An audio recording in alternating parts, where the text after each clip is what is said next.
सफल बनावे। परमानंद अमृत पीना गुरु रविदास न हरि रस पीना राव हरिनंद युग युग जीना लख लख शुक्र मनावे। आए गए की सेवा करते बैठे अपने दरबार आए संत को भोजन देते आखिर रात समारे।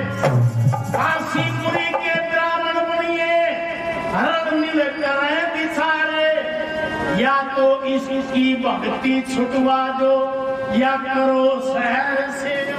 नमस्कार, मैं पूनम बोध, आप देख रहे हैं डीपीएस न्यूज हरियाणा। दोस्तों, आज रविदास जयंती के दिन पर फिलहाल मौजूद है गुरु रविदास जी की जयंती का जो महोत्सव है उस जगह पर, और जहां पर हमारे साथ में कई गेस्ट जैसे ओपी मेहरा जी हैं, डॉक्टर अभय राम जी और कमिश्नर जी यहाँ पर आए हुए हैं। हम इनसे रविदास जी की जयंती पर आप लोग पहुंचे हैं, क्या मैसेज देना चाहेंगे आप इनके बारे में? मैडम, रविदास जी का पूरे समाज को और पूरी दुनिया को जो मैसेज है वो भाईचारे का है, दुनिया के अंदर बंधुत्व का है।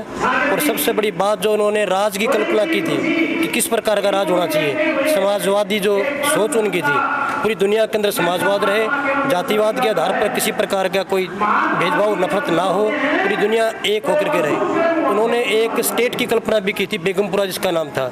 बेगम से मतलब किसी प्रकार का कोई दुख ना हो, कास्टलेस, क्लासलेस और बाउंड्री लेस स्टेट की जो कल्पना की थी, पूरी दुनिया का एक परिवार के तौर पर रहे। वही हम आम जनता को ये कहना चाहेंगे कि गुरु रविदास जी की जयंती के ऊपर वो उनके जो विचार थे उनको प्रैक्टिकली लागू करने के लिए अपना व्यवहार रखें। सर, मैं आपसे जानना चाहूँगी, जैसे सर ने बताया कि आपका क्या मैसेज है जो यहाँ की पब्लिक है उनको गुरु रविदास जी की जयंती पर? मेरे तो यही वो है कि गुरु रविदास जी जैसे संत ना तो बहुत दुर्लभ होते हैं, सपत ऋषि है वो। उन्होंने समाज से कुरीतियाँ खत्म करने के लिए अपना अभियान चलाया था, और वो कुरीतियाँ भी कई सदियों से चली आ रही थी। उन कुरीतियों को जो है ना गुरु रविदास जी ने खत्म वो समाज को मैसेज दिया और उनको खत्म करवाया। सर, जैसे आपने अभी अभी बताया राज के बारे में बात बताया, सर वो किस तरह का राज चाहते थे, मैं वो जानना चाहूँगी। उनका जो दोहा है पूरी दुनिया के अंदर जो प्रचलित है कि ऐसा चाहूँ राज में मिले सबन को अन्न, छोट बड़ो सब बसे रविदास रहे प्रसन्न। कि इसे भारत का संविधान जब लागू हुआ उससे पहले जितने संत महापुरुष हुए हैं उन्होंने गुरु रविदास जी को और कबीर साहब को छोड़ के सबने सिर्फ भक्ति की तरफ ध्यान दिया है। रविदास जी पहले संत ऐसे हुए जिन्होंने राज को ललकारा, और जिस काशी में रहते थे वहाँ के राजा रागरमल को भी ललकारा, और उनसे जो बहस हुई पुरोहितों के साथ उनको पराजित किया, और 52 राजा रजवाड़े उनके चेले बने। सबसे पहले नागरमल बने काशी के, 52वें नंबर पर मीराबाई बनी। तो उन्होंने जो राज की बात कही थी सबसे पहले कि राज इस प्रकार का हो कि जहाँ पर जाति के आधार पर, धर्म के आधार पर, इलाका के आधार पर, इंसानियत के आधार पर, नस्ल के आधार पर और गोत्र के आधार पर किसी प्रकार का भेदभाव ना हो, ऐसा राज मैं चाहता हूँ। और वो राज तभी संभव हो सकता है जब जो है ना उनके रविदासिया धर्म जो है उसकी जो सोच है सबको साथ लेकर चलने की, वही भारत का संविधान और बाबा साहब का लिखा हुआ संविधान और गुरु जी की वाणी ये मेल खाती है। भारत के संविधान को सही महीने में सरकारें लागू करें। सर, जैसे अभी अभी मेहरा जी ने जो बताया है कि उन्होंने किस तरह का राज की जो मांग रखी थी, उनकी कोशिश जो थी, आपको क्या लगता है सर आज के टाइम पे क्या इस तरह का राज प्रचलित है? बिल्कुल आएगा। सदियों से जो बातें चलती आई है ना पूरी होती आई है जी। गुरुजी ने ये बात बोली थी कि मैं ऐसा चाहूँ राज में मिले सभी को अन्न, छोट बड़ सम बसे गुरु रविदास रहे प्रसन्न। तो जो गुरु रविदास जी ने जो एक सबसे महत्वपूर्ण बात कही थी कि मेहनत करो, ठग्गीबाजी मत करो, हम तो उसी के ऊपर चल रहे हैं। जितना लालच गुरु रविदास जी को राजा महाराजा ने दिया ना वो अपनी बात के ऊपर अडिग रहे, और इसीलिए वो सारे संतों में सबसे ऊपर हुए हैं। संत शिरोमणि, संत शिरोमणि की उपाधि उसको मिली है। तो जी, मैं संत शिरोमणि का मतलब जानना चाहूंगी। जो दर्शक हमारे देख रहे हैं उनको ये बताइए कि संत शिरोमणि का क्या मतलब है, ऐसा इनको दर्जा मिला गया? संत शिरोमणि जो सबसे ऊपर था उस टाइम के सुधारकों में, जैसे गुरु नानक थे उनके समकालीन, कबीरदास थे और भी थे, उनमें सबसे ऊपर यही था, इसलिए इनको संत शिरोमणि की उपाधि मिली है। थैंक यू सतनाम जी, आज यहाँ आए हैं, क्या कुछ मैसेज देना चाहेंगे आप यहाँ? बस इस समाज के लिए मैसेज ये है जी, संत गुरु रविदास का जन्मदिन आज उसमें बता रहे हैं सब मैसेज सभी भाईचारा।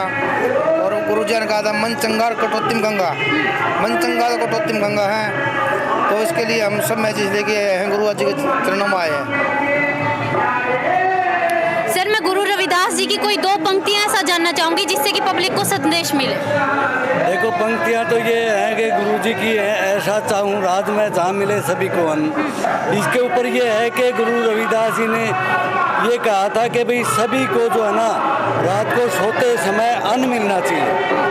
दूसरा, गुरु रविदास जी ने शिक्षा के ऊपर भी दिया कि कोई जो है ना अपने जाति विशेष से कोई वो नहीं है कि वो जनेऊ रखते थे, ब्राह्मण है तो हम जैसे चमार जाति से हैं, तो जनेऊ जो है ना गुरु रविदास जी ने वो अपने शरीर के अंदर से निकाल के देखा कि ये देखो कि जनेऊ तो हम तो अपने जन्म से ही जनेऊ है हमारे ऊपर। तो ये है कि ऐसा चाहूँ राज में जहाँ मिले सभी को अन्न, छोट बड़ो सब सम बस हैं, जहाँ मिले सभी को अन्न। सर, ये बताइए कि क्या आपको लगता है कि जो संत शिरोमणि रविदास जी ने जो बोला है कि सभी को अन्न मिले, क्या लगता है आपको आज के टाइम पे उनकी जो बातें हैं वो कितनी कुछ प्रचलित हो चुकी है? मैडम देखिए, बाबा साहब ने, गुरु रविदास जी ने सबसे पहले अंधविश्वास, पाखंड और जात पात पे अटैक किया था। और उनकी एक जो वाणी है कि ऐसा चाहूँ राजमा जहाँ सब मिले सभी को अन्न, और छोट मोट सम रहे रविदास रहे प्रसन्न। तो ये वास्तव में जो लोकतांत्रिक विचारधारा थी जो आज के ज़माने में है, या बाबा साहब ने संविधान में लोकतांत्रिक व्यवस्था दी थी कि सभी लोगों को अन्न मिलना चाहिए, सभी लोगों में समानता रहनी चाहिए, भाईचारे का संदेश होना चाहिए। ये गुरु रविदास जी ने 700 साल पहले या 14वीं शताब्दी के अंदर ही ये बात उन्होंने कह दी थी कि प्रजातंत्र जैसा ही राज होना चाहिए कि जहाँ सभी लोग समानता से जिए। तो वास्तव में उन्होंने धर्म, जाति, संप्रदाय से ऊपर उठ करके उन्होंने बात कही। और ये संदेश एक विशेष धर्म के लिए नहीं है, किसी जाति के लिए नहीं है, पूरी मानवता के लिए था। और इसको हम भारत की सीमाओं में नहीं बांध सकते। वास्तव में उसको सतगुरु या संत शिरोमणि इसलिए कहते हैं क्योंकि उनकी जो वाणी है वो पूरे संसार में हर जगह प्रचलित है। हर नागरिक किसी भी देश का हो वो उसको उसे मानने चाहिए, और तभी मानवता का कल्याण हो सकता है, भला हो सकता है। संत शिरोमणि गुरु रविदास जी की जयंती आज यहाँ पर है। यहाँ का जो महोत्सव है, जो प्रोग्राम है, वो भी आप लोगों को हम दिखाते हैं कि अब कुछ टाइम के बाद में विधायक विनोद भ्याणा जी यहाँ पर आएंगे। उनसे हम जानने की कोशिश करेंगे कि उनका क्या संदेश है। यहाँ पर ओपी मेहरा जी ने, कमिश्नर जी ने जो संदेश दिया है वो आप लोगों ने सुना होगा। और फिलहाल आप लोगों को गुरु रविदास जी की जयंती पर हार्दिक बधाइयाँ। हमारे साथ फिलहाल दीप्ति मेहरा जी जुड़ी हैं। हमारी Deepti Mehra assistant labour commissioner के पद पर कार्यरत है और वर्तमान में फरीदाबाद में पोस्टेड। इतनी मेहनत की है, यहाँ तक का आपका जो संघर्ष है वो किस तरीके का रहा है? ये मैंने बहुत मेहनत करके और कड़ी मेहनत की थी। मैंने 2 साल तक मैंने लॉ फैकल्टी दिल्ली यूनिवर्सिटी से पढ़ाई पूरी करी और 2 साल तक पूरी तैयारी करी इसकी। जुडिशरी के लिए प्रिपेयर करी थी। ALC असिस्टेंट लेबर कमिश्नर का भी एग्ज़ाम था और मैंने इसमें क्लियर करा, इंटरव्यू क्लियर किया और मैं 2020 में अपॉइंटमेंट हो गई थी। आज यहाँ पर रविदास जी की जयंती पर आप आए हैं, तो इस मौके पर आप क्या संदेश देना चाहेंगे पब्लिक को? मैं यही संदेश देना चाहूँगी कि इंसान की किस्मत सिर्फ और सिर्फ वो खुद ही बना सकता है। मेहनत करके हर चीज़ मेहनत से हासिल हो सकती है। आज गुरु रविदास जी की जयंती पर आप यहाँ पर पहुँचे हैं, आपको सम्मानित किया गया। आपने खूब पढ़ाई की है, उससे मतलब आपने हर तरह की कोशिश की है जिसकी वजह से आप यहाँ पर पहुँचे हैं। तो दी, आपको कैसा लग रहा है रविदास जी की जयंती पर यहाँ पर आपको सम्मानित किया जा रहा है? यहाँ पे मुझे बहुत अच्छा लग रहा है, मुझे सम्मानित किया गया और स्पेशली इस पर्व पर मुझे सम्मानित किया गया। मेरी मेहनत रंग लाई है। मैं आगे चाहूँगी कि मैं आगे जो समाज में लोगों के लिए कार्य कर सकूँ, उनके हित के लिए काम कर सकूँ पूरी उम्र। रविदास जी ने लगा लीजिए, बाबा साहेब डॉक्टर BR अम्बेडकर ने लगा लीजिए, जाति पाति के खिलाफ उठकर आगे बढ़ने का जो संदेश दिया था। जी, जब हमें इंडिपेंडेंस मिली, डॉक्टर BR अम्बेडकर ने हमारा संविधान वो ड्राफ्ट किया था। उसमें सबसे पहली बात यही आई थी कि ऊंच नीच नहीं होना चाहिए। और जी, श्री गुरु रविदास जी के भी यही हमें शिक्षा दी थी कि इंसान अपने कर्म से पहचाना जाना चाहिए, ना कि जन्म से। इंसान के कर्म से ऊंचा या नीचा होता है, ना कि गुरु रविदास जी की जयंती के इस मौके पर डीसीडब्ल्यू बाल भवन डीसीडब्ल्यू सर हमारे पास पहुंचे हैं। सर, क्या संदेश देना चाहेंगे आज के मौके पर? मैं सभी को संत शिरोमणि श्री गुरु रविदास जी के जन्म पर्व पर सबको हार्दिक शुभकामनाएं देता हूँ। और कोई भी संत किसी एक समाज का नहीं होता। संत सदा पूरे समाज को साथ लेकर चलने वाला होता है। वो सभी बिरादरियों को साथ में लेकर चलता है, पूरे समाज का सुधार करता है। उसी प्रकार संत शिरोमणि श्री गुरु रविदास जी पूरे समाज को साथ लेकर चले थे। पूरे समाज का, पूरे विश्व का उन्होंने कल्याण किया था। उनकी एक पंक्ति है, मन चंगा तो कठौती में गंगा। अगर आपके मन के अंदर कोई मैल नहीं है तो आपकी कठौती में भी गंगा है। संत शिरोमणि श्री गुरु रविदास जी महाराज के 645वें जन्मोत्सव पर आज के इस कार्यक्रम की अध्यक्षता कर रही हमारी बहुत ही प्यारी बेटी कुमारी दीप्ति मेहरा जी, हमारे यहाँ आज के विशिष्ट अतिथि हमारे भाई श्री भगत सिंह रंगा जी, आप हांसी की बार एसोसिएशन के प्रधान भी हैं, हमारे जय किशन नियोलिया जी जो प्रधान हैं, महासचिव सतबीर मेहरा जी, कोषाध्यक्ष कुलदीप सिंह जी, रामलाल न्योलिया जी, विनोद ग्रोवर जी, श्री मदन लाल पूनिया जी, श्री प्रीतम सिंह जी, करमवीर जी, बाबूलाल जी, महेंद्र गिर जी, श्री बंसीलाल गोयल जी, अबेराम अल्हान जी, श्री रमेश रंगा जी, बलराज मेहरा जी, श्री महावीर प्रसाद जी, श्री मोहनलाल सुगलान जी, श्री ओपी मेहरा जी, श्री मांगेराम चीनिया जी, श्री धर्मवीर छाछिया जी, श्री विजेंद्र न्योलिया जी, श्री भगवान दास खिच्ची जी, शरपतराम गोयल जी, हमारे बहुत ही सम्माननीय महंत सागरनाथ जी, उपस्थित बहुत ही सम्मानित मेरी माताओं, बहनों, बुजुर्गों, भाइयों और बहुत ही प्यारे बच्चों,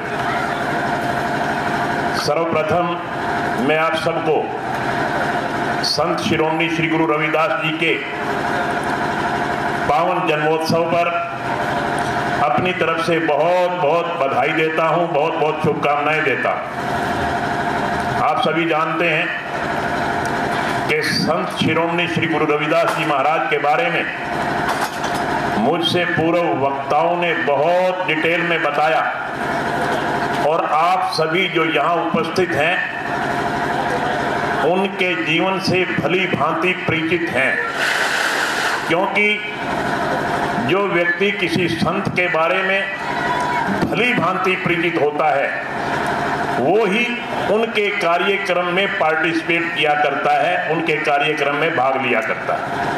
आप सभी सौभाग्यशाली हैं कि आज हम सब मिलकर के न केवल हाँसी में बल्कि पूरे हिंदुस्तान में, और मैं तो पंजाब से आ रहा हूँ, पंजाब में जगह जगह पर उनकी याद में, उनके जन्मोत्सव पर बहुत भारी जुलूस के साथ जगह जगह पर मेरे को संत श्री गुरु रविदास जी के दर्शन हुए।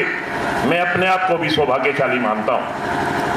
संत शिरोमणि श्री गुरु रविदास जी महाराज के बारे में अभी सभी वक्ताओं ने बड़ी डिटेल में बात की, तो मुझे भी जब सभी वक्ता बोल रहे थे तो मुझे भी एक बात जो महंत सागरनाथ ने कही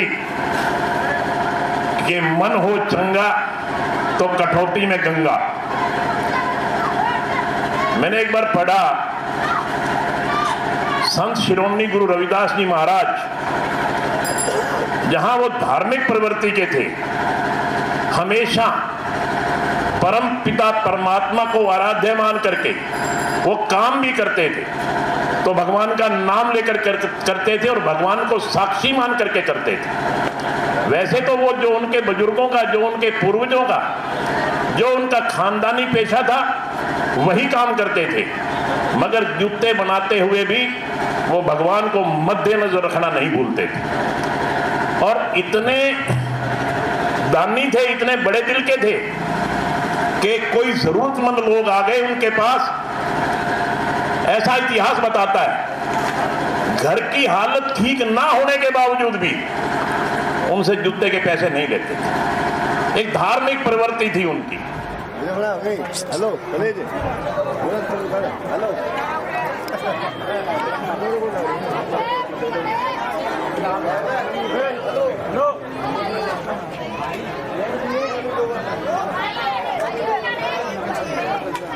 आप बताओ